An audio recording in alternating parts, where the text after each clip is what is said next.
ṣẹlẹ̀ ni pé à ń gbọ́ àwọn ọ̀rọ̀ kan wọ́n ní Ìlọrin wọ́n ní wọn ò fara mọ́ ẹ̀ṣọ́ aláàbò ìlú ẹkùn tí Sunday Igboho fẹ́ gbé wá kí la lè sọ lórí rẹ̀. Àkọ́kọ́ ní pé mi ò lágbára láti gbẹnusọ fún Ìlọrin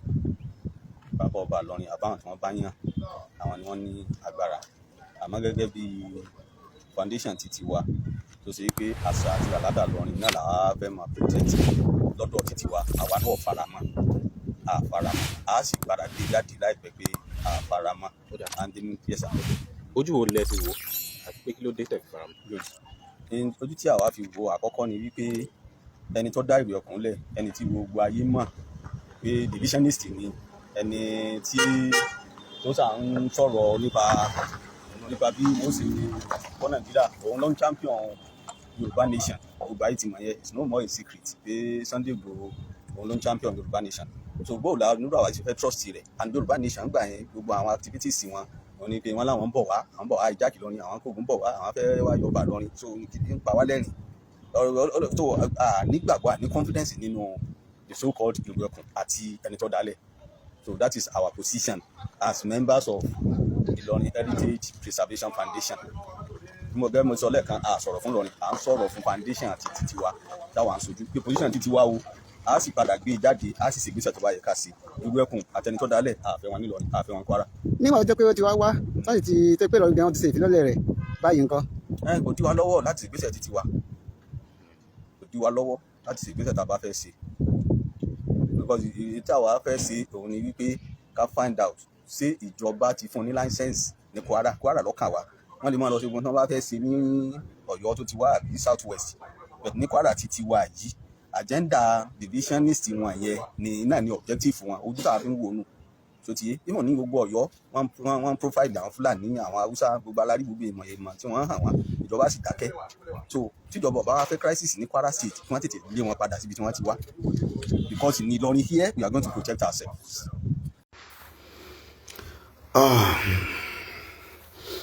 Ibi tí wọ́n bá ti fẹ́yàn lèèyàn máa ń dúró sí o. Ba'da a'udhu billahi minash shaitanir rajim bismillahir rahmanir rahim. Olóyè Sunday Igboho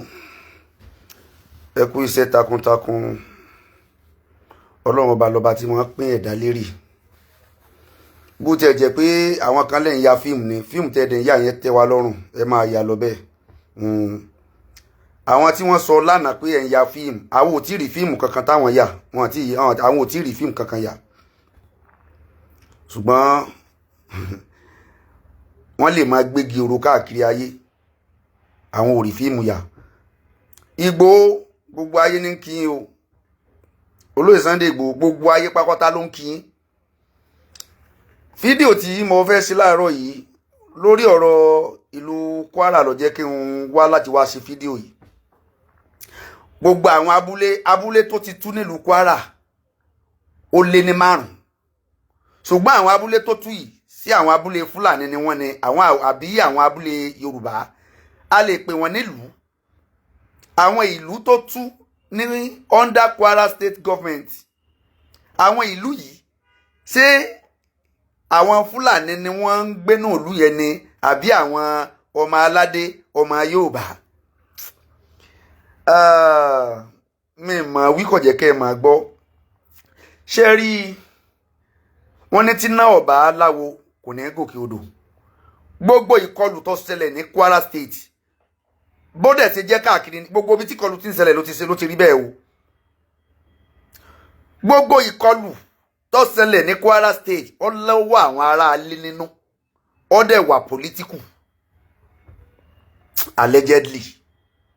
allegedly gbogbo ìkọlù tó ṣẹlẹ̀ ní Kwara State ó lọ́wọ́ àwọn ará ilé nínú ó sì wà political tí iná ọ̀bá láwo kò ní gòkè odò wọ́n pa odidi ìlú kan run wọ́n pa kejì run wọ́n pa kẹta run and they have governor in that state governor bẹ nínú ìlú yẹn tó ń gba security vote tí wọ́n fi lé gbogbo aráàlú kúrò tí wọ́n jí gbogbo aráàlú lọ governor yẹn ò rí nǹkan kan sí wọ́n bọ́ sínú ìlú kejì inú kí ni kwasa tí mo fẹ́ béèrè ni pé ní Kwara State àwọn ìlú tó wà ní abẹ́ Kwara State láwọn ìlú tó tù yìí ń tó bani lọ́kàn jẹ́ jù ń bẹ̀ ni pé ọba aládé ni wọ́n ń jẹ níbẹ̀. Àwọn ìlú tó ní í ṣe àgbọ̀ tó bá wá wà o àwọn tí wọ́n wà ní Kwara wọ́n lè jẹ́ kémi ọmọ ebi ò tí mi ń gbọ́ pé bóyá ó ń bẹ nínú àwọn ìlú yẹn tó jẹ́ pé àwọn Fúlàní ni wọ́n dá sílẹ̀ tó jẹ́ ìlú Fúlàní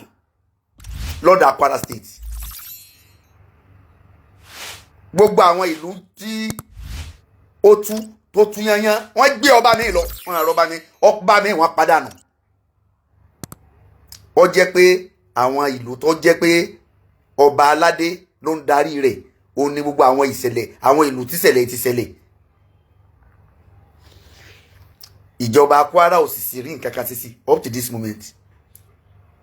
Ẹ wà tìgbà tí ti Kwara ti ṣẹlẹ̀ lẹ́yìn àìmọye oṣù ó mọ ní títọ̀ Ọ̀yọ́ state tó ṣẹlẹ̀ táwọn Ọ̀yọ́ state lọ́mọ ti rí àwọn ọmọ gbà kalẹ̀ yìí. Ṣé kò sọ́lọ́pàá kankan Kwara state ni kò sí DSS ń bẹ ni kò sáwọn sọ́jà ń bẹ ni kò sáwọn tó wá jẹ́ pé ìjọba Kwara state wọ́n keep silent wọ́n gbégbèsè lórí gbogbo ìlú tó tú lábẹ́ ìṣàkóso wọn. Eléyìí ó jẹ́ kó yé wa pé in tó ṣẹlẹ̀ yẹn wà pòlítíkà. Olóyè Sunday Igboho mọ̀rọ̀ yín mọ́ bẹ̀ yín federal government ti gbéṣẹ́ lé lọ́wọ́ ẹ̀rẹ̀ tí ń ṣiṣẹ́ yẹn bí iṣẹ́ ajagun ńlá of Yorùbá land CSI Chief Sunday Igboho the ajagun ńlá of Yorùbá land federal government ti gbéṣẹ́ lé lọ́wọ́ gbogbo ọmọ yóò bá ń kan sára sí i ṣùgbọ́n lórí ọ̀rọ̀ Kwara state mo fẹ́ kẹ́ ẹ sí pẹ̀lẹ́pẹ̀lẹ́ ẹ sí jẹ́jẹ́ torí pé àwọn àdàmọ̀dí yóò bá ti pọ̀ ní Kwara state o. Kọ́rọ̀ yìí kọ́ mọ́ bá di ẹni tó pe olè kọ́ wá jà kọ́ mọ́ jẹ́ pò náà ló tún máa pe olóko pé kó tún wá mú kó tó rí pé ẹ lọ Kwara state ọ̀pọ̀lọpọ̀ ẹjọ́ ló ṣẹlẹ̀ kò gbọ́dọ̀ wá a gbọ́dọ̀ rí a gbọ́dọ̀ ṣègbà a gbọ́dọ̀ sọmọ Sunday Igboho náà gbé ní Kwara ni sáwọn àbúrò rẹ̀ ni wọ́n gbé ní Kwara ni sáwọn fámìlì Sunday Igboho ní ṣẹlẹ̀ṣẹlẹ̀ sí ní Kwara state ni kò sí tó kan Sunday Igboho pẹ̀lú àwọn tí gbogbo ìlú tó tún ní Kwara state kò fi bí kankan fámìlì Sunday Igboho dáko ní gbogbo ìlú yẹn fámìlì rẹ̀ kankan ò gbé ìkankan nínú ìlú yẹn ṣùgbọ́n torí ojú àánú àti ìwà dáadáa tá a dá mọ́ Sunday Igboho gẹ́gẹ́ bí àdísù ànábì tó sọ pé khairukum li alihi ẹni tó lóore nínú yín o náà lẹ́ni tó jẹ́ pé ó jẹ́ oore ó ń ṣoore fún àwọn aráalé rẹ̀ ẹni tó lóore nínú yín o lẹ́ni tó jẹ́ pé ó láàánú àwọn aráalé rẹ̀ wà náà khairun li ali bánàbí ṣe sọnù pé èmi ànábì Muhammad mo jẹ́ oore fún àwọn fámìlì mi gẹ́gẹ́ bẹ́ẹ̀ náà lọ́lọ́run ṣe Sunday Igboho Ọlọ́run ṣe ní oore fún ìran Yorùbá lílọ sí Kwara state tó lóye lọ àwọn Kwara wọ́n ti majority of them wọ́n believe pé Fúlàní ni àwọn lílọ olóyè Sunday Igboho sì rèé wọ́n rí gẹ́gẹ́ bí threat lẹ́yìn àwọn ọba aládé àwọn èèyàn kọ̀ọ̀kan ní Kwara state ni wọ́n appreciate wíwá Sunday Igboho majority wíwá Sunday Igboho gẹ́gẹ́ bí threat lórí o because gbogbo Fúlàní tó lóye ńlé nínú igbó nílẹ̀ Yorùbá ń bí ó ń bí ọ̀pọ̀lọpọ̀ àwọn Fúlàní tí ń bẹ ní Kwara state nínú ó ń bí wọn nínú torí àwẹ̀ tí olóyè náà lé ní gàngànjò ní Sọ́líù ibo ló sá lọ ṣe mọ̀ pé Kwara state lọ́lọ́ tẹ̀dó sí so irú àwọn èèyàn bíi Sọ́líù yẹn ṣe wá expect pé lílọ sí Kwara state tí olóyè Sunday Igboho ṣẹ̀ṣẹ̀ bínú rẹ̀ máa dùn ni ṣé Sọ́líù náà ní influence ní kò ní influence ní ní Kwara State ni ó ní sọ́ọ́lì ó ní influence ní Kwara State ó ní family ń bẹ because tí ó bá ní family ń bẹ bí wọ́n ṣe lé ní gàngànjò ní kò ní rí Kwara State dé sí ṣùgbọ́n torí pé ọmọ ìyá àwọn ọmọ ìyá rẹ̀ wọ́n pọ̀ ní Kwara State